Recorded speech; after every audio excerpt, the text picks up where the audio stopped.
டிராகன்களின் பனிமூச்சை நேரடியாக எதிர்கொண்ட டஜன் கணக்கான வீரர்கள் அடுத்த நொடியே அப்படியே உறைந்து போய் உயிருள்ள பனிச்சிலைகளாக ஐஸ் கிறிஸ்டல்ஸாக மாறினர். மனித இராணுவம் எவ்வளவுதான் துரிதமாக செயல்பட்டாலும் டிராகன்களின் அந்த பயங்கரமான தாக்குதலால் அவர்களது தற்காப்பு அரண் ஆங்காங்கே உடையத் தொடங்கியது. இருப்பினும் இந்த முடிவால் வெள்ளை டிராகன் பெண்மணி ஒயிட் டிராகன் குயின் திருப்தியடையவில்லை.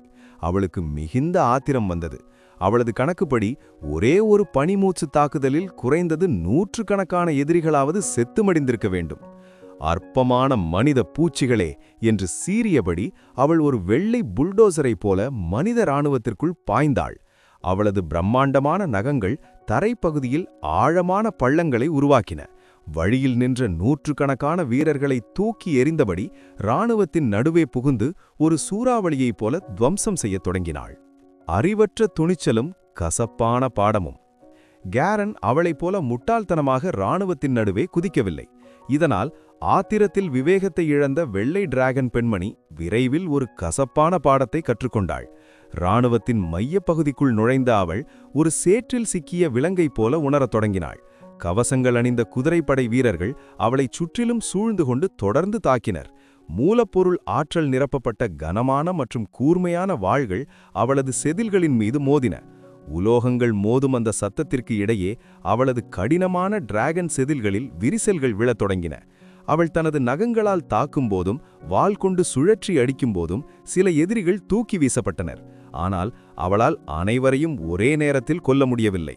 ஒரு வீரர் வீழ்ந்தால் அவருக்கு பின்னால் இன்னும் பல வீரர்கள் முன்னேறி வந்து கொண்டே இருந்தனர். இந்த தீவிரமான தாக்குதலுக்கு நடுவே அந்த குதிரைப்படை வீரர்கள் மந்திரங்களின் பாதுகாப்போடு இருந்ததால் அவர்களின் தற்காப்பு திறன் நம்ப முடியாத அளவிற்கு வலிமையாக இருந்தது. அவர்கள் சங்கிலிகள் போல அந்த வெள்ளை டிராகன் பெண்மணியை சுற்றிலும் பின்னி அவளை இராணுவத்தின் மையத்திலேயே சிறைப்பிடித்தனர். ஒவ்வொரு நொடியும் அவளது உயிராற்றலை அவர்கள் மெல்ல மெல்ல உறிஞ்சு கொண்டிருந்தனர். வானிலிருந்த கேரன் இதைக் கண்டு முகம் கடுகெடுத்தான். அந்த வெள்ளை டிராகன் பெண்மணி இவ்வளவு முட்டாள்தனமாகவும் அறிவில்லாமலும் செயல்பட்டதைக் கண்டு மனதிற்குள் திட்டித் தீர்த்தான். இப்போதும் இவர்களை சாதாரண சிப்பாய்களாகவே அவள் பார்த்ததுதான் அவளது வீழ்ச்சிக்கு காரணம். இருப்பினும் அவள் சிக்கிக் கொண்டதால் ஒரு பெரும் எண்ணிக்கையிலான வீரர்கள் அவளை கட்டுப்படுத்துவதிலேயே குறியாக இருந்தனர். ஒரு முதிர்ந்த டிராகனை சிறைபிடிப்பது ஒன்றும் அவ்வளவு எளிதான காரியமல்ல. கேரனின் படைகள் வருகை. சரியாக அந்த நேரத்தில் கேரனின் வீரர்கள் போர்க்களத்திற்கு வந்து சேர்ந்தனர். உறைபனி புலி முன்னின்று வழிநடத்தி வெள்ளை டிராகன் பெண்மணி உருவாக்கிய அந்த இடைவெளியின் வழியாக மின்னல் வேகத்தில் இராணுவத்திற்குள் பாய்ந்தது. அது தனது வலிமையான பாதங்களால் கவசம் வீரர்களை சுழற்றி அடித்தது. அதன் ஒவ்வொரு அடியும் சில உயிர்களை பறித்தது. டிராகன்களைப் போலவே அது உமிழ்ந்த பனிமூச்சும் எதிரிகளை சுலபமாக உறைய வைத்தது. படை வீரர்களின் அட்டகாசம். அதைத் தொடர்ந்து ஒரு உயரமான ஓகர், முதலை போன்ற உருவம் கொண்ட பயங்கர பல்லி, கூர்மையான நகங்களைக் கொண்ட வெள்ளை வேட்டை நாய்கள் என அனைத்தும் ஒன்றன்பின் ஒன்றாக இராணுவத்திற்குள் புகுந்தன. அவை மனித இராணுவத்தின் அவசரகால தற்காப்பு அரணை ஒரு கூர்மையான கத்தியைப் போல கிழித்து எறிந்தன. குறிப்பாக அந்த ஓகர் ஒரு பீரங்கியைப் போல கூட்டத்திற்குள் புகுந்து அனைத்தையும் அடித்து நொறுக்கியது. எந்த ஒரு சாதாரண வீரனாலும் அதை எதிர்த்து நிற்க முடியவில்லை. அந்த பனிமலையின் அடிவாரம் இப்போது ஒரு நரகமாக மாறியது. வெள்ளை வேட்டை நாய்கள் மின்னல் வேகத்தில் ஊடி குதிரைப்படை வீரர்களின் குதிரைகளை தாக்கின. அதன் கூர்மையான பற்கள் குதிரைகளின் கால்களை சுலபமாக துண்டித்தன. அந்த பயங்கர பல்லி கவசமணிந்த முதலை போல காட்சியளித்தது. அது கக்கிய நெருப்பு எதிரிகளை உயிருள்ள தீப்பந்தங்களாக மாற்றியது. சற்று தூரத்தில் இருந்த பனி ஆவிகள் மந்திர ஆற்றலை பயன்படுத்தி கூர்மையான பனிச்சில்களை ஒரு புயலைப் போல இராணுவத்தின் மீது எல்லா திசைகளிலிருந்தும் ஏவின. மந்திரவாதிகளும் சளைக்காமல் போரிட்டனர். பனிக்கட்டிகள், நெருப்பு பிழம்புகள், மின்னல் கீற்றுகள் மற்றும் விஷக்காற்றுகள் என பலதரப்பட்ட மந்திர தாக்குதல்கள் போர்க்களத்தை நிரப்பின. டிராகன்களும் புலிகளின் ஆக்கிரோசமான தாக்குதலோடு இது சேர அந்த இடமே பெரும் போர்க்களமாக மாறியது. இந்த குழப்பம் கேரனின் பக்கத்திற்கு பெரும் சாதகமாக அமைந்தது. வெள்ளை டிராகன் பெண்மணியைப் போல கேரன் முட்டாள்தனமாக இராணுவத்தின் நடுவே குதிக்கவில்லை. அவன் பாதுகாப்பான தூரத்தில் இருந்து கொண்டே தனது பனிமூச்சை ஏவினான். அது கனமான கவசமணிந்த வீரர்களை அப்படியே பனிச்சிலைகளாக மாற்றியது. அவன் அமைதியாக செயல்பட்டபடி எதிரி நாட்டு மந்திரவாதிகளை இரகசியமாக கண்காணித்தான். வெள்ளை டிராகன் பெண்மணி போல தேவையில்லாமல் அனைவரின் கவனத்தையும் அவன் ஈர்க்கவில்லை. அவனது படைவீரர்கள் களத்தில் இறங்கியதும் சிக்கலில் இருந்த வெள்ளை டிராகன் பெண்மணி ஒருபோதாவது விடுதலை பெற்றாள். ஆத்திரத்தில் இருந்த அவள் மீண்டும் தனது நகங்களாலும் பனிமூச்சாலும் சுற்றுப்புறத்தை அடித்து துவம்சம் செய்தாள். மோக்கா ஓநாயின் வருகை. இந்த கொடூரமான அழிவை கண்ட அந்த ராகவத்தின் தலைவன் ராஷா ஆத்திரத்தில் பலமாக கர்ஜித்தான். அவன் அந்த மோக்கா ஓநாய் ராஷா தனது குதிரையிலிருந்து கீழே குதித்து நேராக வெள்ளை டிராகன் பெண்மணி நோக்கி பாய்ந்தான். வழியில் ஒரு ஓகர் விகாரமாக சிரித்துக்கொண்டே ஒரு பெரிய சுத்தியலை அவன் மீது வீசியது. ஆனால் ராஷா தனது மந்திரவாளை மின்னல் வேகத்தில் சுழற்றி அந்த சுத்தியலையும் அந்த ஓகரையும் ஒரே வெட்டில் இரண்டாக பிளந்தான். இரத்தம் அவனது கவசத்தில் தெறித்தது. சற்றும் தாமதிக்காமல் அவன் சாலியாவின் தலையை குறிவைத்து ஒரு பயங்கரமான ஜம்ப் ஸ்லாஷ் தாக்குதலை நடத்தினான். காயமடைந்த டிராகன். ஆபத்தை உணர்ந்த சாலியா திடுக்கெட்டு தனது நகங்களால் ராஷாவை அறைந்தாள். ஆனால் அவன் தனது மந்திரவாளால் அவளது நகங்களை இடைமறித்து தாக்கினான். வாளின் வீழ்ச்சில் சாலியாவின் உடலில் ஆழமான காயம் ஏற்பட்டு இரத்தம் பீரிட்டது. வலியால் துடித்த அவள் ஆத்திரத்துடன் மிக அருகிலிருந்த ராஷாவின் மீது தனது பனிமூச்சை ஏவினாள். ஒரு முதிர்ந்த டிராகனின் பனிமூச்சை நேரடியாக எதிர்கொள்ள ராஷாவால் கூட முடியாது. அவன் லாவகமாக தனது உடலை திருப்பி அந்த தாக்குதலிலிருந்து தப்பினான். மந்திரவாதிகளின் அரண். மறுபுறம் மந்திரவாதி காப்ஃபயல் சில கனமான கவசம் வீரர்களின் பாதுகாப்பிற்கு நடுவில் நின்று கொண்டு இராணுவத்தின் ஒட்டுமொத்த தற்காப்பை அதிகரிக்கும் மந்திரங்களை உச்சரிப்பதில் தீவிரமாக இருந்தார். மற்ற மந்திரவாதிகள் கேரன் மற்றும் சாலியாவை குறிவைத்து விதவிதமான மந்திர தாக்குதல்களை தொடுத்தனர். சாலியா உருவத்தில் பெரியவளாகவும் ஆக்கிரோசமாகவும் இருந்ததால் மந்திரவாதிகளின் முழு கவனமும் அவள் மீதே இருந்தது. கேரனை விட அவளே அதிக தாக்குதல்களை எதிர்கொண்டாள். போரின் புதிய திசை. இந்த தலைவனின் நேரடி தலையீட்டால் இராணுவத்தின் வேகம் அதிகரித்தது. இதை கவனித்துக் கொண்டிருந்த கேரன், ராஷாவின் அதிரடி தாக்குதலால் டிராகன் படைகள் ஒரு கணம் பின்வாங்கின. கேரன் தனது மூத்த சகோதரியான அந்த வெள்ளை டிராகன் பெண்மணியை ஒரு முறை பார்த்தான். அவள் நிலைமை மோசமாக இருந்தாலும் அவளது உடல் உறுதி குறையவில்லை என்பதால் அவன் சற்று நிம்மதி அடைந்தான். அந்த வெள்ளை டிராகன் பெண்மணி அங்கு இருந்ததே கேரனுக்கு பெரிய சாதகமாக அமைந்தது. எதிரிகள் அவளையே பெரிய ஆபத்தாக கருதி அவளை குறிவைத்தனர். கேரனை ஒரு இளம் டிராகன் என்று அவர்கள் குறைத்து மதிப்பிட்டதால் அவன் பக்கம் அதிக மந்திர தாக்குதல்கள் வரவில்லை. இவளை அழைத்து வந்தது நல்லதாக போயிற்று. அனைத்து தாக்குதல்களையும் இவளே ஏற்றுக்கொள்கிறாள் என்று கேரன் மனதிற்குள் புன்னகைத்து கொண்டான். மறைந்திருந்து தாக்கும் மந்திரம். அடுத்த கணம் கேரனின் முகம் தீவிரமடைந்தது. அவன் மிகவும் இரகசியமாக ஒரு மந்திரத்தை உச்சரிக்கத் தொடங்கினான். அவனது இலக்கு ஏற்கனவே உறுதி செய்யப்பட்டிருந்தது. அடர் மஞ்சள் நிற அங்கியை அணிந்திருந்த ஒரு கிழத்து மந்திரவாதிதான் அவன். கேரனின் மந்திர ஆற்றல் அவனிடமிருந்த மிகவும் சக்தி வாய்ந்த மந்திர மாதிரிக்குள் பாய்ந்தது.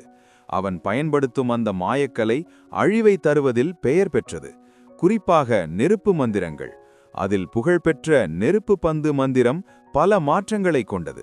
அதன் பேரழிவை தரும் ஆற்றலைக் கண்டு எதிரிகள் மட்டுமல்ல, நண்பர்களை கூட நடுங்குவார்கள். தனிமங்களின் சீற்றம்.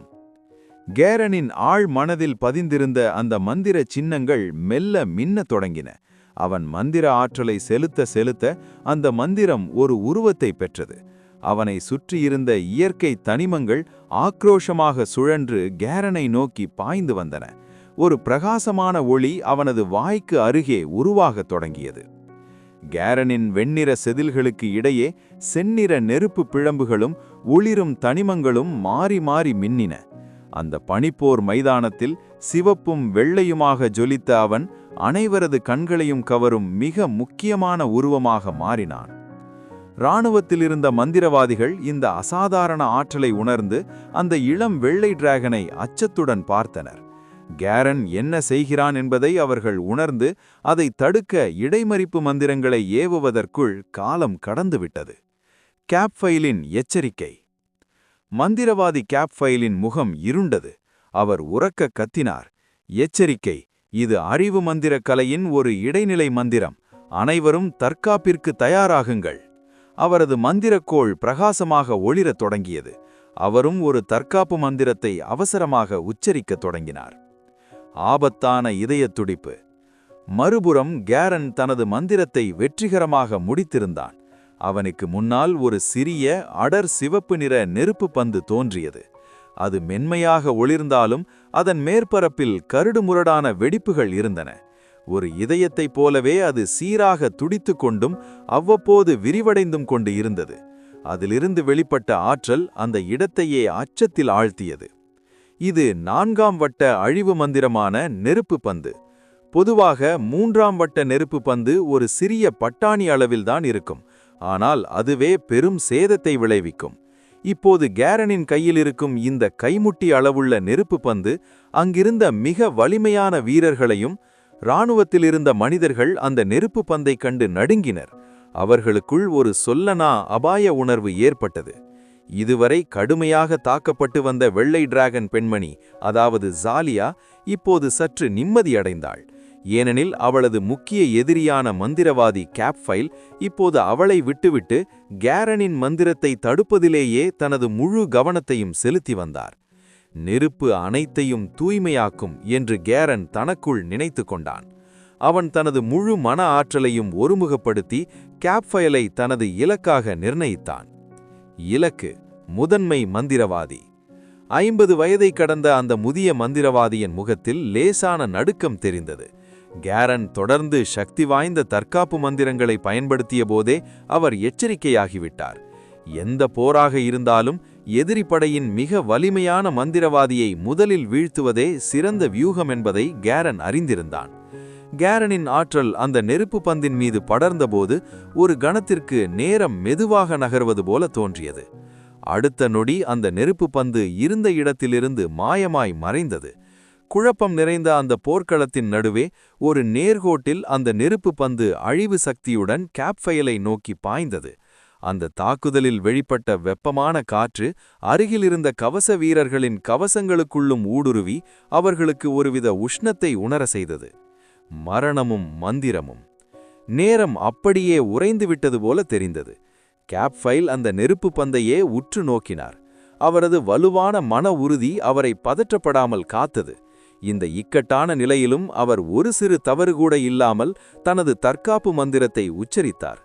அந்த நெருப்பு பந்து அவரிடமிருந்து சரியாக 10 மீட்டர் தூரத்தில் இருந்தது. அந்த பனிப்புயலை துளைத்து கொண்டு கேரனின் நெருப்பு பந்து பாய்ந்து வரும்போது மந்திரவாதி கேப்ஃபைல் ஒரு வழியாக தனது தற்காப்பு மந்திரத்தை சொல்லி முடித்தார். அது 4ஆம் வட்ட தற்காப்பு மந்திரமான அருகோவின் ரூபி தடுப்புச்சுவர். இவ்வளவு நெருக்கடியான நேரத்தில் அவரால் 5ஆம் அல்லது 6ஆம் வட்ட மந்திரங்களை உச்சரிக்க நேரமில்லை. நெருப்பு தாக்குதல்களை தடுப்பதற்கு இதுவே சிறந்த கவசமாகும். திடீரென்று அங்கிருந்த வெளி ஒரு கண்ணாடி போல அதிர்ந்து சிவப்பு நிற கண்ணாடி போன்ற ஒரு தடுப்புச் சுவரை உருவாக்கியது. அது கேப்ஃபைலுக்கும் அந்த நெருப்பு பந்துக்கும் இடையே அரணாக நின்றது. மோதலும் வெடிப்பும். கண் இமைக்கும் நேரத்திற்குள் அந்த நெருப்பு பந்து ரூபி தடுப்புச் சுவரின் மீது பலமாக மோதியது. மோதிய வேகத்தில் அந்த சிவப்பு பலகையில் அடர்த்தியான விரிசல்கள் மின்னல் போல பரவின. தடுப்புச் சுவர் எட்டாத இடங்களுக்கு கீழே கடுமையான வெப்பக்காற்று சீறி பாய்ந்தது. அந்த வேகத்தில் அருகிலிருந்த பல கவச வீரர்கள் 4 அல்லது 5 மீட்டர் உயரத்திற்கு தூக்கி வீசப்பட்டனர். கேரனின் வீரர்களும் இந்த வெப்ப அலையில் சிக்கினர். அவர்களின் தோல் அடுத்த கணமே சிவந்து போனது. வெடிக்கும் நெருப்பு பந்து என்று இதற்கு பெயர் வந்ததே அதன் பயங்கரமான வெடிப்பு திறனுக்காகவே. நெருப்பு கடல். ஆனால் இது வெறும் ஆரம்பம் மட்டுமல்ல. வெடிப்பை தொடர்ந்து ஆக்ரோஷமான நெருப்பு அலைகள் 50 மீட்டர் சுற்றளவிற்கு பரவி அங்கிருந்த அனைத்தையும் விழுங்கின. வெண்மையான பனிப்புயலுக்கு நடுவே ஒரு பிரம்மாண்டமான நெருப்பு கடல் உருவானது. அந்த குழப்பத்தின் நடுவே மரண ஓலங்கள் கேட்டன. ஆனால் அவை அடுத்த சில வினாடிகளிலேயே மௌனமடைந்தன.